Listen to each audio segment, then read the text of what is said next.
All right, thank you so much. Now let's go to Dylan and talk about this forecast because it seems like today's the day you want to try to do as many things as you can. Let's get it all in. Yeah, so today we're going to be looking at a relatively dry day. It actually will be a dry day. And then tomorrow is when the ceiling falls out, when we get that heavy rain that moves on in.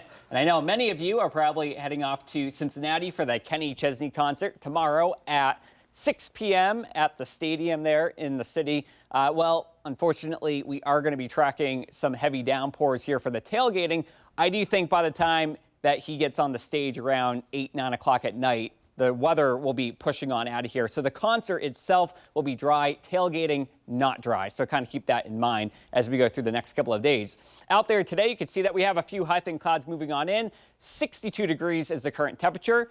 And before we get into the nook and cranny of all the weather details, I do want to share with you some new research from our partners with Climate Central. Some of the climatologists here doing an analysis in terms of climate change across the lower 48.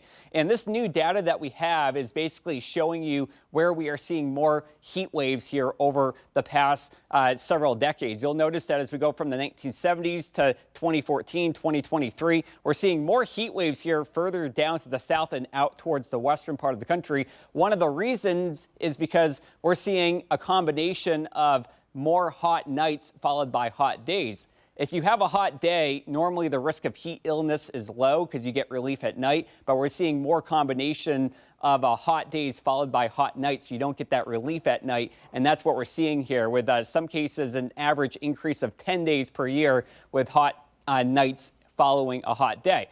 Here in the city of Columbus, from 1970 through 1979, we averaged 3 hot days followed by a very warm night per year. And in 2014 to 2023, we have twofold of that number. So we're seeing those occurrences happening much more within recent memory. So these heat waves are becoming a lot more abundant.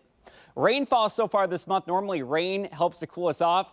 Yeah, it's been slim pickings in that department. Hardly any rain out there. And in fact, if June ended today, it would be our 3rd driest June ever on record.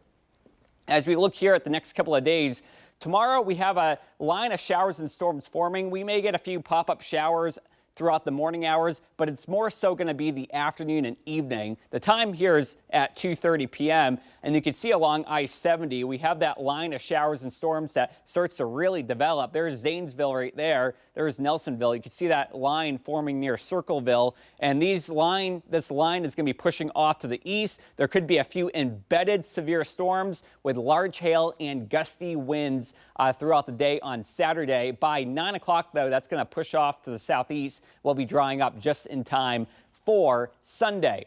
Rainfall, though, could be over an inch, so a soaker is on the way. Get ready for that as we head into tomorrow. And we definitely need the rain because the drought is getting worse. Last week, we had an abnormally dry setup. Now we're looking at a moderate drought, which is a level 2 out of 5. So rain definitely would help us out quite a bit. We have issued an alert day tomorrow. Sunday, Monday, and Tuesday look better. Wednesday, Thursday, and Friday, we're going to be looking at that threat of severe weather, and then it cools off as we go into next Sunday.